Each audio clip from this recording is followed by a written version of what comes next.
네, 귀한 강단을 허락해 주셔서 너무나도 감사합니다. 우리 영암교회가 참 제가 들어와서 보니까요, 뿌리 깊은 나무와 같이 보니까 우리 성도님들 한 사람 한 사람 이 새벽에 나오신 거 보니까 어떤 풍파와 역경에도 흔들리지 않고 견고하게 세워진 그러한 교회인 줄 믿습니다. 아멘. 이제 이번 주가 행축이잖아요, 그렇죠? 행축이면 정말 할 수 있다, 하면 된다, 해보자 라는 그런 결단의 마음을 좀 가졌으면 좋겠습니다. 저는 한성교회에서 전도부와 선교부를 총괄해서 담당하고 있는데요, 저희 교회는 저처럼 전도만 하는, 선교만 이렇게 하는 목사를 따로 세워서 이렇게 사역을 감당하게 하는데요, 그 이유가 한성교회는 복음 전하는 데 정말 진심인 교회거든요. 그래서 1년 내도록 이렇게 행사를 보면은 다른 행사가 일절 없습니다. 1월부터 2월까지 대신방을 진행을 하는데요, 이 대신방 기간에는 모든 교구 사역자들이 한 가정도 빠짐없이 거의 다 가정을 방문하면서 그렇게 대신방을 진행하는데요, 물론 대신방 기간 가운데에 기도 제목도 나누고 말씀도 나누는 것도 있지만, 이 대신방의 중요 목적이 혹시 뭔지 아실까요? 뭐냐면 가서 집사님, 권사님, 올해에는 한 영혼 또 품어야 되지 않겠습니까? 라고 말하면서 태신자를 이렇게 미리 생각할 수 있도록 그렇게 1, 2월에 물밑 작업을 해놓고 난 다음에 3월부터 5월까지는 뭘 하신지 아십니까?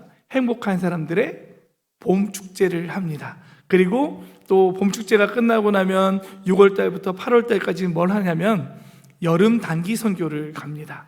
그리고 여름 단기 선교가 끝나고 나면 또 9월달부터 11월달까지는 무엇을 하느냐? 행복한 사람들의 가을 축제를 또 하고 또 초청을 합니다. 그러면 11월달까지, 지난주에 저희는 행축을 했거든요. 근데 정말 감사하게 1,500명의 이렇게 방문자들이 와서 정말 많은 분들이 와서 교회 본당이 가득 채워지는 역사가 일어났습니다. 저는 이번 주에 우리 영암교회 가운데에 정말 복음을 갈망하고 꼭 복음을 들어야 될 많은 태신자들이, 많은 방문자들이 이 예배당을 가득 채우고, 그들이 또 다시 예수 그리스도를 만남으로 인해서 재생단되어서 또 전도하고 복음 전하는 정말 그런 놀라운 역사가 이번 주에 임하기를 간절히 기도하겠습니다.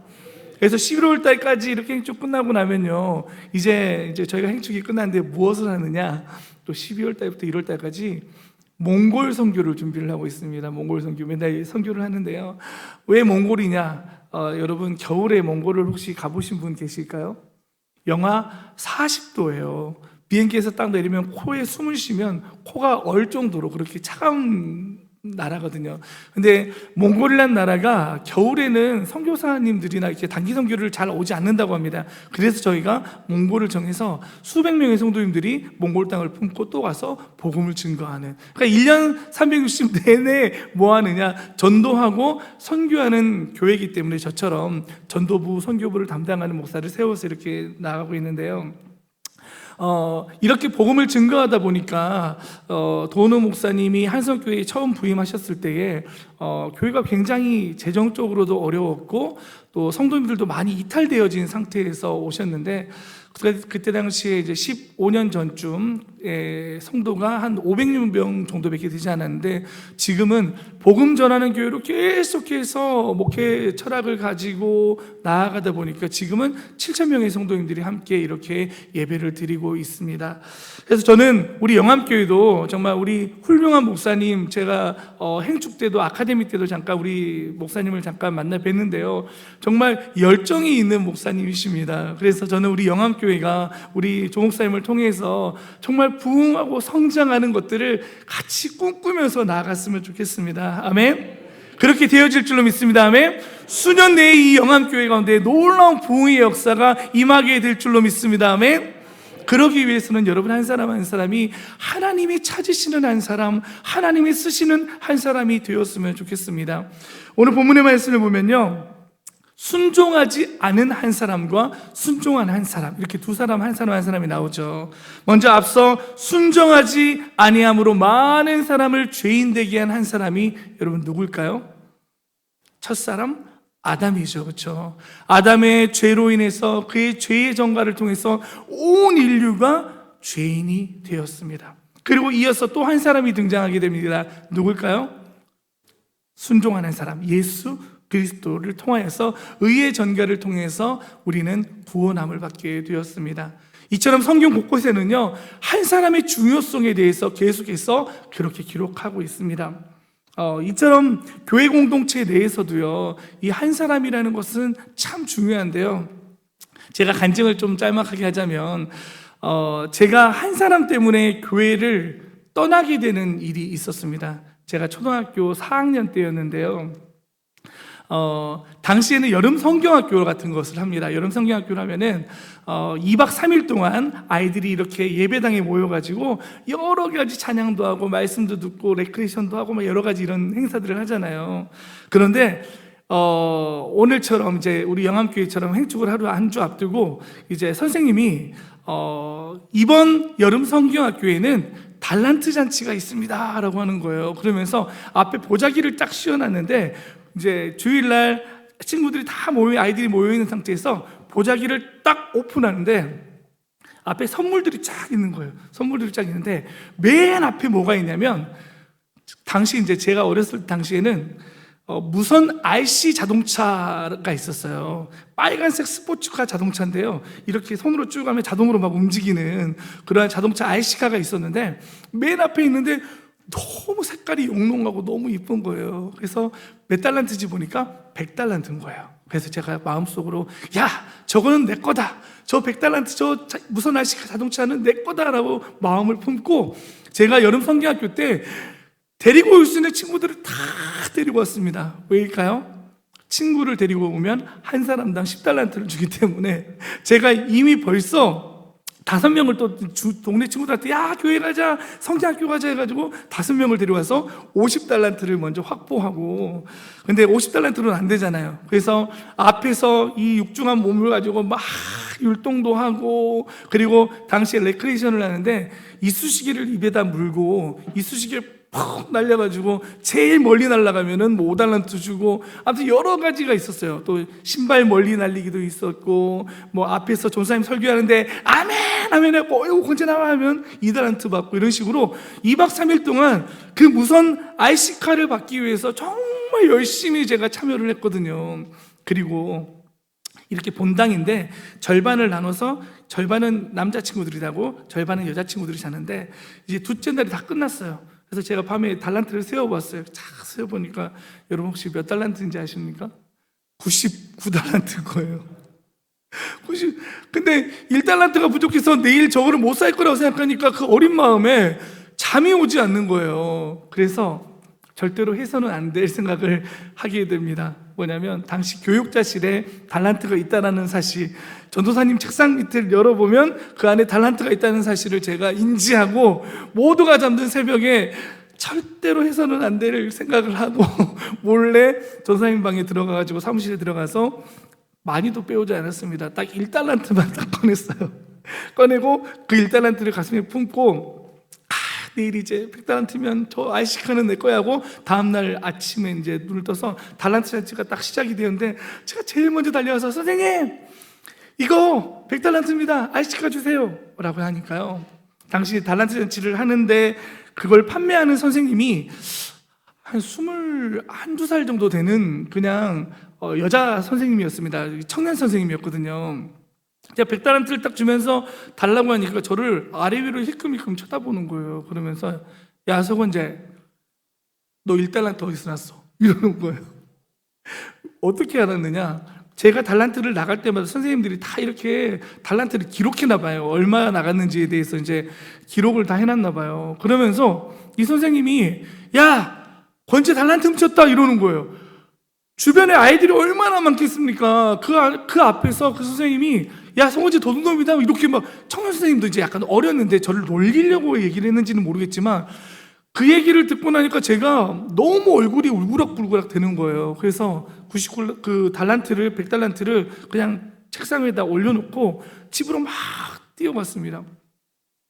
너무 부끄러운 거죠. 사실은 제가 잘못한 걸 알기 때문에 너무 부끄러웠어요. 그래서 제가 선생님한테 전화 오면은, 선생님 잘못했습니다, 다시는 안 그럴게요 라고 생각하고 있었는데, 한 주가 지났는데 전화가 안 오는 거예요. 근데 주일이 됐는데, 제가 주일에 교회 가는 걸 누구보다 행복해하는 그 어린이였는데 교회를 못 가겠는 거예요. 이게 왜 전화가 안 오지 했는데 그 주에 전화가 안 와서 교회를 못 갔습니다.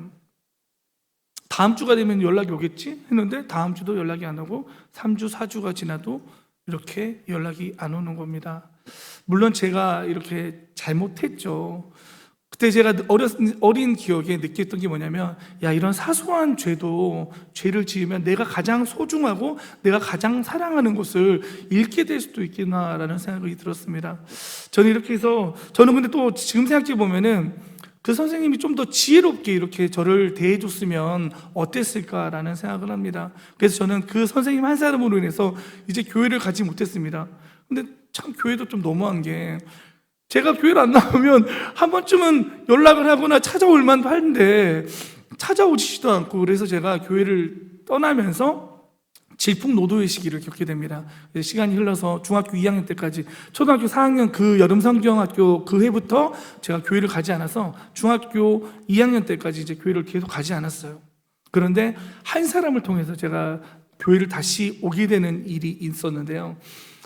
예수님을 믿다가 안 믿는 사람은요, 좀 더 강팍해지는 것 같아요. 그래서 제가 예수님 열심히 믿게 신앙생활 할 때는 참 착한 친구였는데, 중학교 올라가서 나쁜 친구들하고 어울리면서 이제 막 버스 정류장에 주머니 막 손 넣고 이렇게 막 칙칙칙 뱉는 그런 나쁜 친구들, 이렇게 불량 소년들 있잖아요. 청소년들 있잖아요. 그런 청소년들처럼 제가 그날도 어김없이 막 그렇게 있는데, 이제 군대를 막 전역해 보이는 스포츠 머리를 한 한 명이 갑자기 제 친구들한테 와서 무릎을 탁 꿇는 거예요. 형제님들, 잠시만 10분만 제 얘기를 좀 들어달라고 막 그렇게 얘기를 하는 거예요.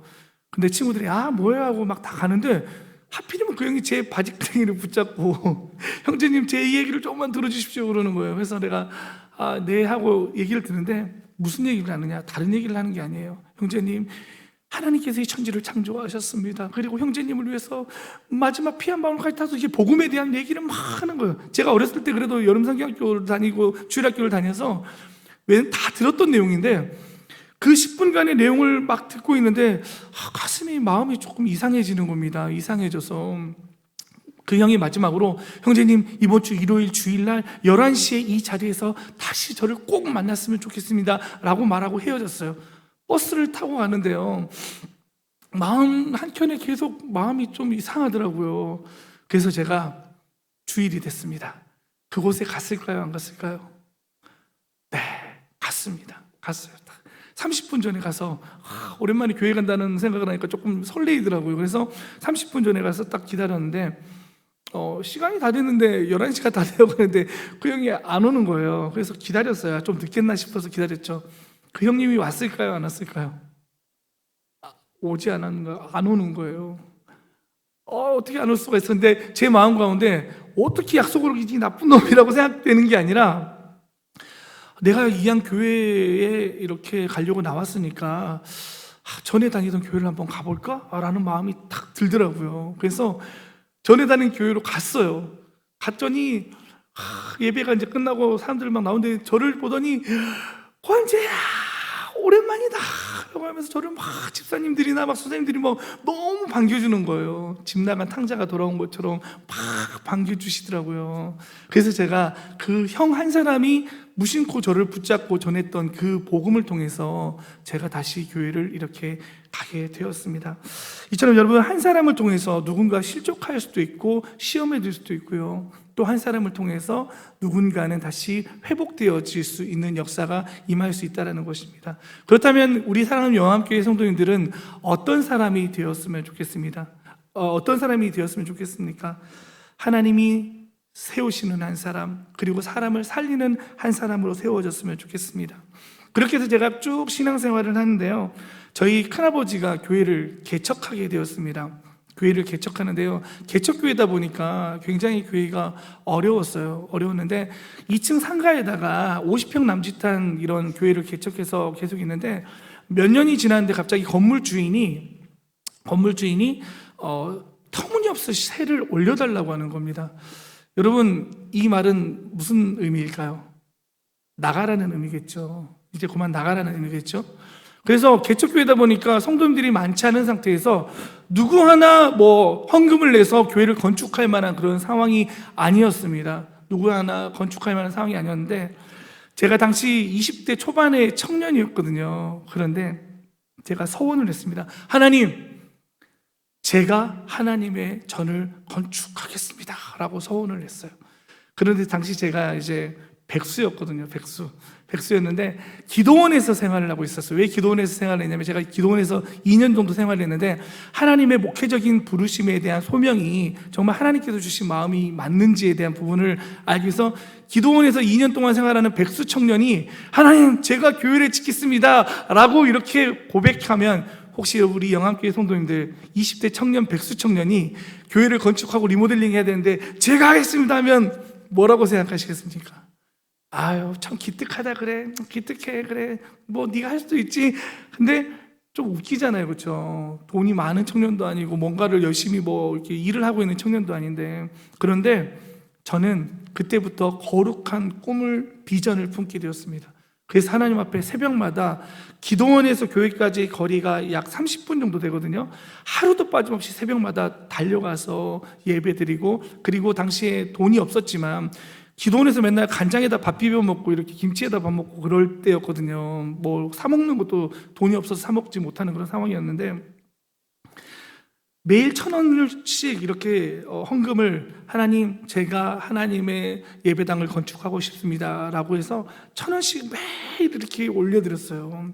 올려드렸는데 제가 이 스토리를 다 이야기할 수 없는데요, 하나님께서 예배당을 건축하겠다라는 그런 마음을 강하게 주시는 거예요. 그리고 하나의 지혜를 주셨는데요, 그 지혜를 가지고 제가 100만 원을 어디서 땡겨가지고 창업을 했습니다. 창업을 했는데요, 우리 하나님께서요 6개월 만에 전국에 정말 아무것도 없는 저를 통해서 6개월 만에 전국에 120개의 프랜차이즈 가맹점을 가맹하게 되고, 청년의 때에는 상상할 수 없는 돈을 벌게 돼서 제가 하나님 앞에 서원한 그대로 하나님 앞에 모든 수익금을 온전히 드렸을 때에 교회를 건축하는 역사가 임하게 되었습니다. 저는 우리 영암교회 청년들도요, 이러한 거룩한 어떤 비전을 품었으면 좋겠습니다. 하나님이 쓰시고 하나님이 사용하시는 그 한 사람으로 세워질 때요, 하나님은요 지금 우리 현실 가운데 있는 것들을 바라보지 않고 정말 우리가 믿음의 눈을 들어 순종으로 나갈 때에 연약한 우리를 통해서 역사하시는 하나님인 줄 믿습니다. 아멘. 그렇게 해서 제가 목회 소명을 받았어요. 목회 소명을 기도원에서 받고 목회를 시작하고, 제가 5년 전까지는 지방에 있었거든요. 지방 교회를 섬기다가 이제 5년 전쯤에 제가 한성교회를 부임하게 됐습니다. 그런데 한성교회에 딱 부임해서 그 당시가 2020년이었거든요. 2020년 하면 딱 생각나는 게 뭐가 있을까요? 코로나죠, 코로나. 제가 전에 섬겼던 교회는요, 코로나가 딱 터지니까요, 아무것도 못하게 하는 거예요. 아무것도. 전도는커녕 뭐 예배도 제대로 드릴 수 없고, 모든 모임도 뭐 다 폐해지고 아무것도 할 수 없는 그런 무기력한 상황 속에서 제가 교육자인데 이게 이상한 거예요. 아무것도 할 수 없고, 성도님들은 이제 영적으로 많이 힘들어하는 그런 상황 속에서도 아무것도 할 수 없다라는 무기력함에 저도 빠지게 되었습니다. 그런 상황에서 제가 이제 서울로 와서 한성교회에 딱 부임했는데, 웬걸 한성교회는 그 코로나가 난리인 상황 속에서도 모든 교회들이 다 이렇게 전도하는 것을 포기했을 때 전도를 하더라고요. 정부 방역 지침이 5명이면 5명끼리 모여서 전도 나가고요, 정부 방역 지침이 뭐 2명이면 2명이 짝지어가지고 전도를 나가는 거예요. 야, 이런 교회가 있나. 근데 제가 한성교회 오기 전까지, 지금은 전도부 목사를 하고 있는데요, 한성교회 오기 전까지는요 전도를 거의 해본 적이 없었습니다. 왜 해본 적이 없냐면, 여러분 그렇게 보일지 안 보일지 모르겠지만 제가 A형이거든요.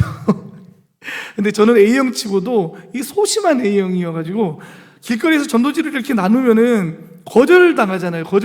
아, 필요 없어요. 근데 그냥 지나가시는 분들은 괜찮은데 막 저를 붙잡고 왜 여기서 이런 거 돌리냐고 막 따지시는 분들이 계셔요.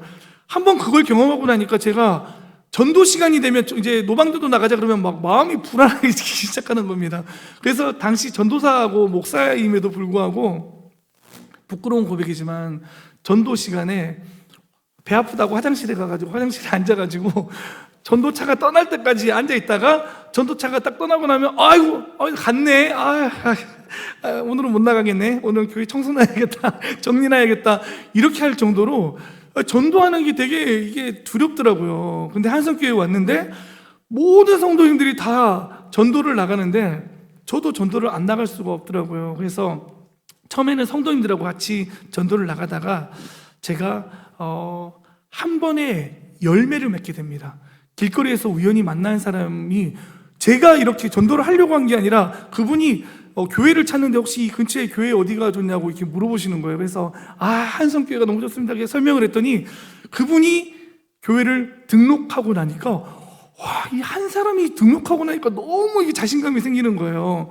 그래서 제가 그때부터 열심히 한번 이 코로나 상황 속에서 전도를 해봐야겠다라는 마음을 품고 2021년에 제가 41명을 전도해서 한성교회에 전도를 잘하신 분들이 굉장히 많거든요. 근데 제가 그 코로나 상황 속에서 41명을 전도해서 전도왕으로 등극하게 되었습니다.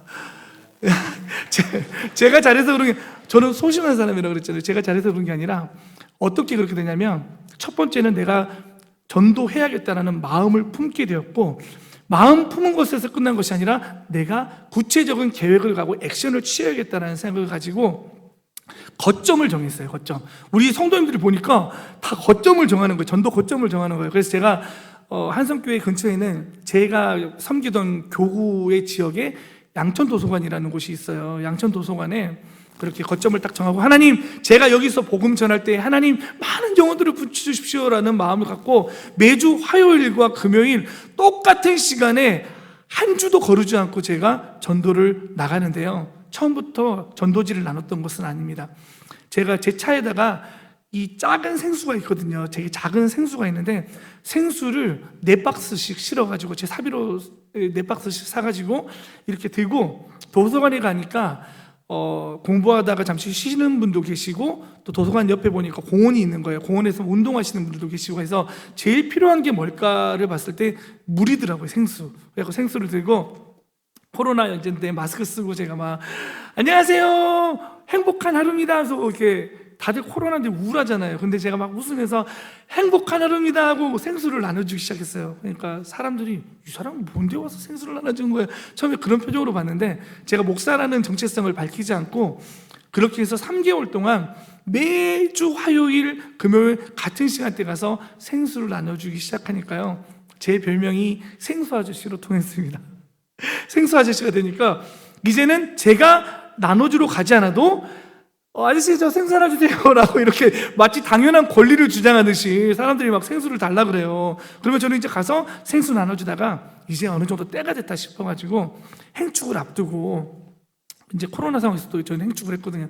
행축을 앞두고 이 설문지 같은 게 있어요. 3가지 설문지인데 이 설문지가 굉장히 간단한 설문지거든요.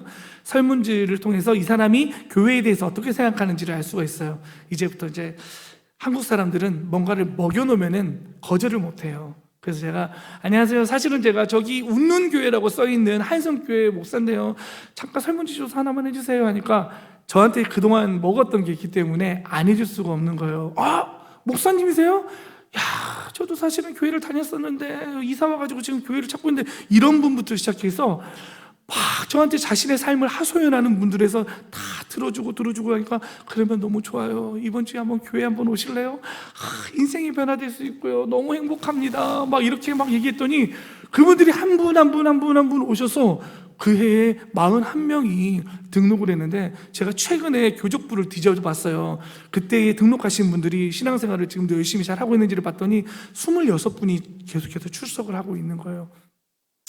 이렇게 해서 제가 전쟁한 분들을 다 제치고 41명이 돼서 41명을 전도해서 전도왕으로 등극했는데요. 중요한 것은 우리 영암교회 성도님들, 내 생각으로 어떤 복음을 제한시키지 않았으면 좋겠습니다. 분명히 코로나가 창궐하고 난리인 그 상황 속에서도요, 하나님을 찾는 사람, 그리고 하나님께서 예비하신 영혼들은 분명히 있었다라는 것입니다. 한성교회가 지금 도노 목사님 부임하고 15년째, 16년째 지금 행축을 계속 진행하고 있거든요. 1년에 2번을 해요. 그러면은 매년마다 2번씩 태신자 작정하면 이제 제가 그런 표현을 했어요. 마른 걸레예요. 짜도 안 나올 것 같은 마른 걸레 같잖아요. 왜냐면은 목사님, 제가 그동안 품었고 데리고 온 사람들이 난 이제 더 이상 없어요. 내 주변에 사람도 없어. 태신자 작정하려면 작정할 사람도 없는데 이럴 것처럼 보였는데 그러지 않는 거예요. 그때마다 또 적는 거예요. 왜냐하면 전도하려고 마음 먹는 교회 가운데, 전도하려고 마음 먹는 성도들 가운데 예비된 영혼을, 태신자를 눈에 보이게 하시는 거예요. 정말 신기한 게 해년마다 계속해서 더 많은 분들이 교회를 방문하고 등록하는 역사가 임하게 된다는 것입니다. 이것이 복음의 놀라운 능력이고 힘이라는 사실을 좀 기억했으면 좋겠습니다. 제가 사실은 이 새벽 예배라서 시간이 짧아서 더 많은 간증들이 있는데, 그리고 말씀을 나누고 싶은 것들이 있는데 오늘의 시간이 짧아서 제가 다 말씀 못 드리는데요, 이렇게 제가 열심히 복음 전하고 이렇게 하니까요, 제가 하나님의 일을 감당하니까요, 마지막으로 이 이야기만 하고 마치도록 하겠습니다.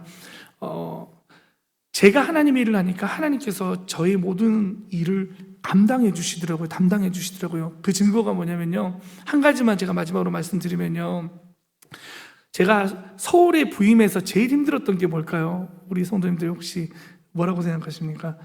지방에 있던 부목사가 서울에 와서 제일 힘들었던 거는 집 문제거든요. 제가 한석교회 사례비도 모르고 덜컥 월 100만 원 이 월세를 내는 아파트를 계약을 해가지고 사는데, 사례비를 딱 받아 첫 번째 통장을 딱 봤는데 전에 있던 교회보다 더 작은 거예요. 그래서 이 월세를 100만 원을 어떻게 낼까 해서, 하나님, 집 문제 좀 해결해 주십시오. 하나님, 이 집 문제를 해결해 주셔야 됩니다 라고 막 그렇게 하나님 옆에 매달려서 기도했거든요. 그리고 열심히 주의 일을 감당하니까요,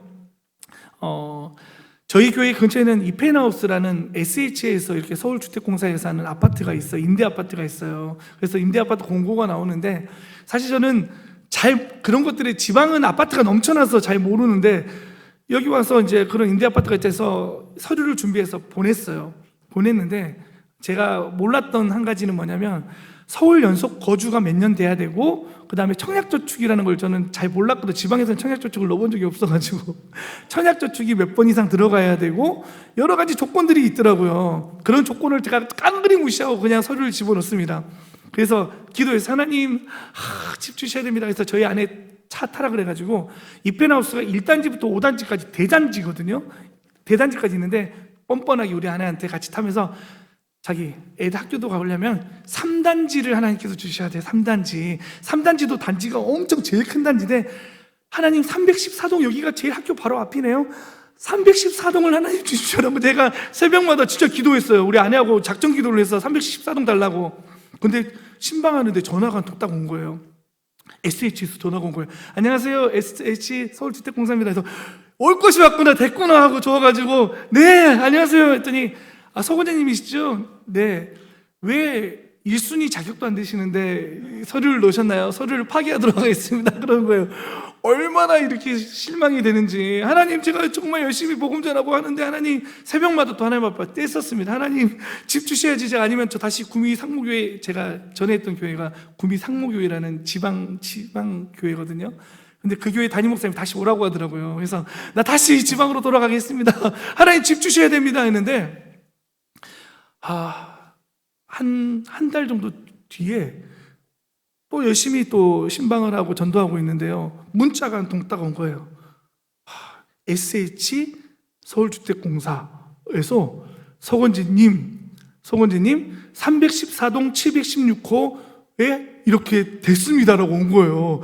제가 이게 잘못 온 건 줄 알고 SH에 전화를 했어요. 저번에 서류를 파기한다고 했더니, 서건자님, 애가 셋이라서 자격이 안 되는 줄 알았더니, 자격이 그래도 되는데 점수는 낮아요. 근데 안 될 것 같아서 다시 연락을 드리지 않았는데, 그 해에 그렇게 경쟁률이 좀 낮았는지 어땠는지 모르겠지만 덜컥 됐는데, 정말 소름 돋는 것은, 제가 그 수많은 1단지부터 5단지까지 그 단지 중에서 제가 기도했던 314동이 정확히 됐다는 사실을 우리 아내하고 제가 정말 소름이 돋아가지고 부둥켜 안고 울었거든요.